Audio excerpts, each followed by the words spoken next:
So my plan was to not start the video off this way, but I have to mention Mirror's Edge technical problems. When Mirror's Edge first came out, it was almost like a benchmark of what an experimental game should be. Everything was sleek and polished, and this was one of the first games that I remember having a minimalist aesthetic. Even today, the game looks somewhat contemporary, and it doesn't look nearly as dated as you would expect from the release date. The last time that I played Mirror's Edge was about 10 years ago. Yeah, it's been about a decade. And even back then, the game still felt really modern and it didn't really feel dated at all. Well, I'm not happy to say, but this game has aged like milk. I had so many technical problems with this game, I actually considered uninstalling it. So right off the bat, the frame rate is capped to 62 and there's forced VSync that you can't turn off within the menus. The next problem is there's no FOV slider in the game, and this game would benefit the most from having an FOV slider out of any game that I played recently.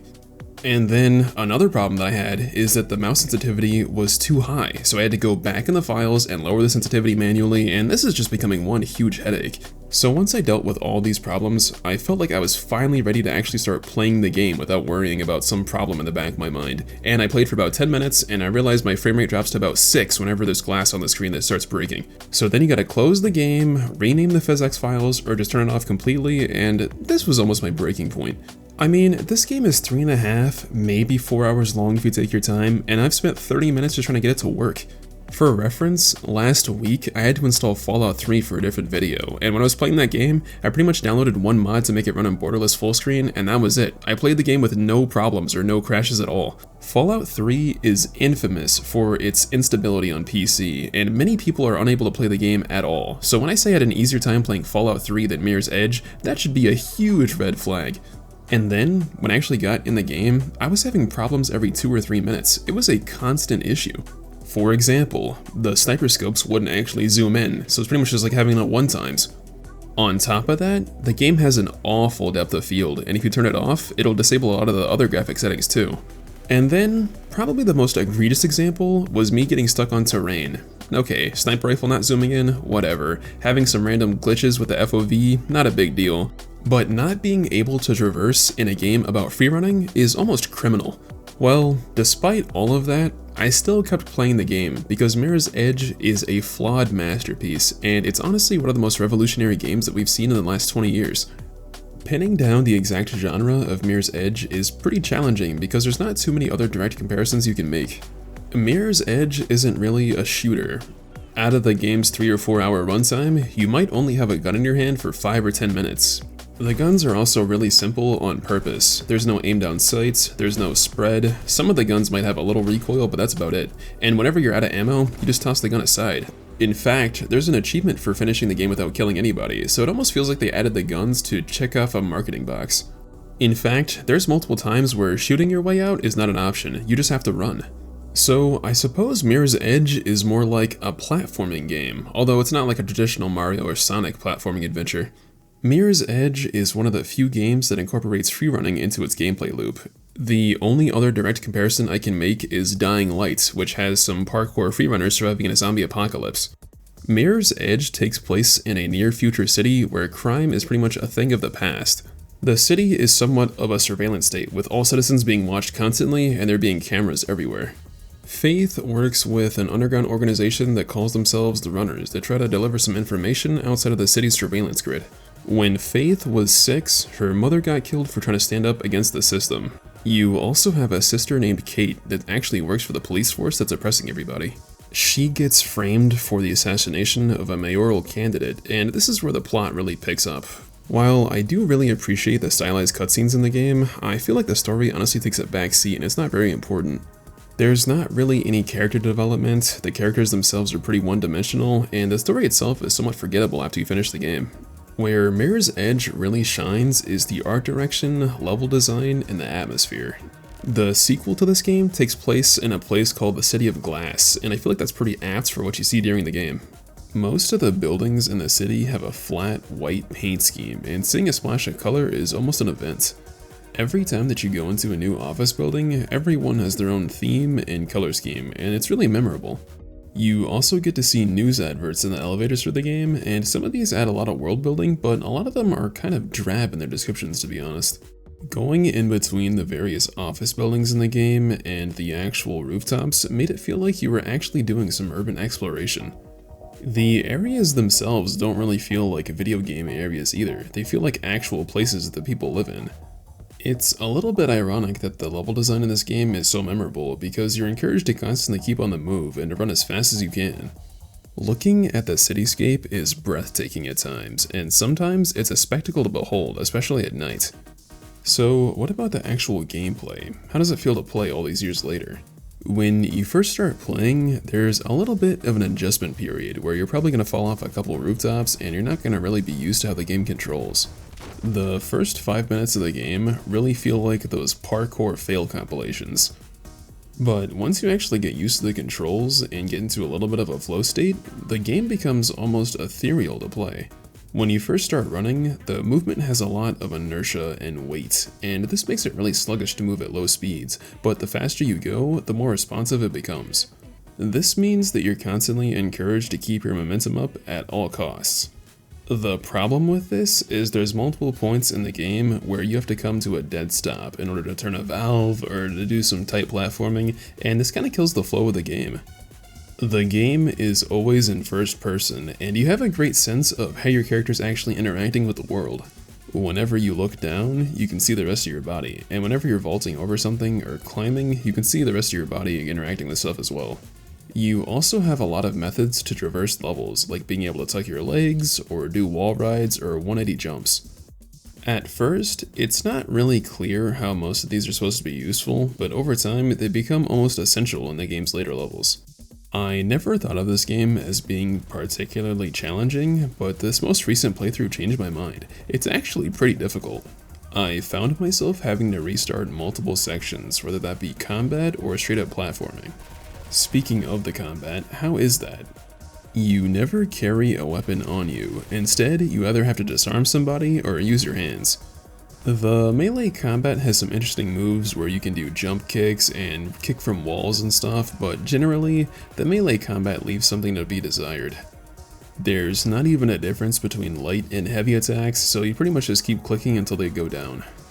If you take somebody out, you can use their weapon, and it only has one magazine, so you better make your shots count. For a game that doesn't really have a lot of focus on firearms, there's actually a really big selection on offer. There's G36s, SCARs, M249s, MP5s, 1911s. I'm kinda surprised at how many weapons there are in the game. I'm guessing they reused some of the models from Battlefield, and honestly, that was a pretty good idea. Combat really isn't the main focus though. You're really just supposed to run past the guards, and if they're blocking your path, only take out the ones you need to. This leads to a lot of cinematic moments that honestly feel like it's straight out of a movie, where you're dodging some helicopter firing on you or dodging a bunch of guards in a rooftop. It's a really cool feeling. Every level also has a completely different visual design, and it really stands out when you're playing the game. So how is the actual story in Mirror's Edge? The game starts off with a little training exercise where you just go through the basics of basic parkour moves and also some sparring. You also learn weapon disarms, and these are almost crucial for the later stages of the game. At first, you're just doing a simple delivery that went bad, and you just have to evade some of the security forces. Don't care how you do it, just do it.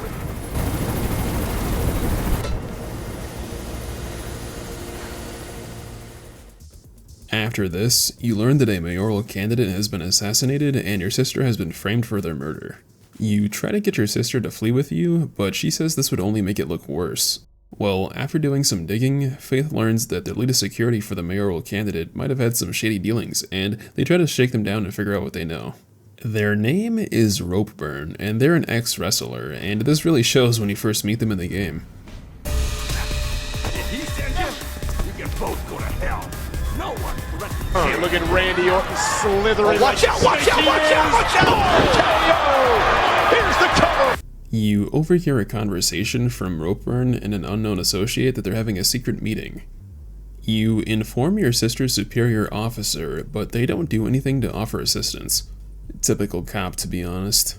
You confront Ropeburn and you somehow survive, and he confesses that he framed Kate for the murder. Before he gets too specific though, he gets sniped. Yeah, super convenient.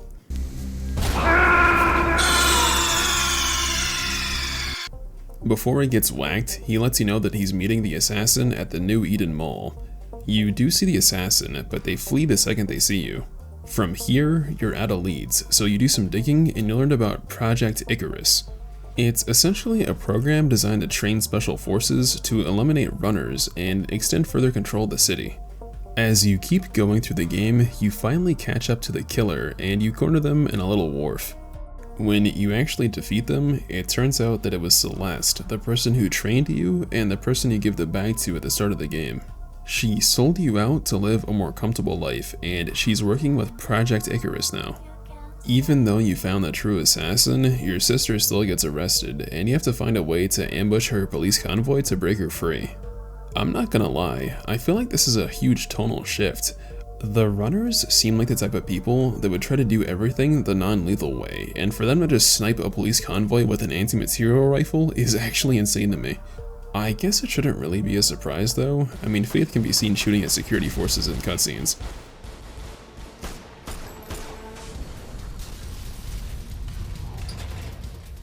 Well, once you successfully get her out, you give her your earpiece and tell her to meet you at the safe house. Sadly, the place gets raided, and Kate is gone, and your leader is critically injured. He lets you know that Kate has been taken to the Shard, which is the tallest building in the city. You go to the Shard and you destroy all the servers for the surveillance systems in the city. You also find your sister being held at knife point by Jackknife, who was actually an informant that gave you some information at the beginning of the game, but I guess he's working with Project Icarus too. As he tries to fly away with your sister for some, I don't really understand why your sister is this super huge prize throughout the game. She's just some random person that got framed. They shouldn't really care if anything happens to her. I'm not really sure why they care any more than you do. Well, regardless, you grab onto the helicopter and you kick that bastard in a terminal velocity. The helicopter starts to crash, and despite you and your sister not being belted in, you stay on no problem. I'm not gonna lie, it would have been so much more memorable if she were to just fly out the side of the helicopter. Could you imagine doing all that work and she just flies out with the Wilhelm scream? It would have made the story perfect in my opinion. Overall, the story isn't anything crazy, and it feels more like an excuse for you to run from place to place. At the end of the day, I didn't really care about any of the characters because the game's only a couple hours long. There's not really enough time to really do character development. Other than the main story mode, you also have a time trial mode where you can try to do specific levels as fast as you can. I feel like I was already doing this naturally playing the game, so I didn't really see a need to double down. There's also a separate mode that just has sections of levels chopped up, and this makes much more sense. So at the end of the day, Mirror's Edge is a pretty unique game, as since this game came out, there's really not too many other titles that have similar gameplay loops. Dying Light and its sequel have pretty similar parkour systems, but there's much more going on, and they're also zombie games, and the atmosphere isn't anything like Mirror's Edge. So this game stands out because it was a pretty successful niche game in a time where that was kind of dying out. Having a game about freerunning and parkour released in a year where most AAA games were just shooters was really ballsy, and it somewhat paid off, but this game didn't really make enough of a profit for them to turn it into a big franchise. This game did get a sequel that had a lot of the same gameplay elements, but it was open world and tried to appeal to a wider audience. Ironically, it felt a lot more generic and it didn't sell nearly as well, and fans of the first game thought it was a pretty poor attempt at a sequel. So, Mirror's Edge was kind of a flash in the pan, where it had a really interesting art style, a really unique aesthetic, and a really interesting gameplay concept that hadn't really been tried before. Unfortunately, the PC version is marred with problems, and this game is only available on consoles that are 20 years old. There's never been a re-release or a remaster, and I find that absolutely baffling, to be honest. I feel like this game's art style is aged really well, and they wouldn't have to do too much to bring it to a modern age. Mirror's Edge isn't only one of the most unique games on the 7th generation of consoles, it's one of the most unique games that I can think of, period.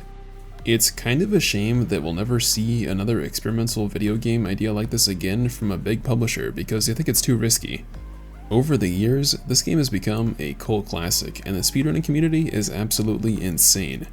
Mirror's Edge is one of the most memorable games that I've ever played, and it really is a case of they don't make them like they used to.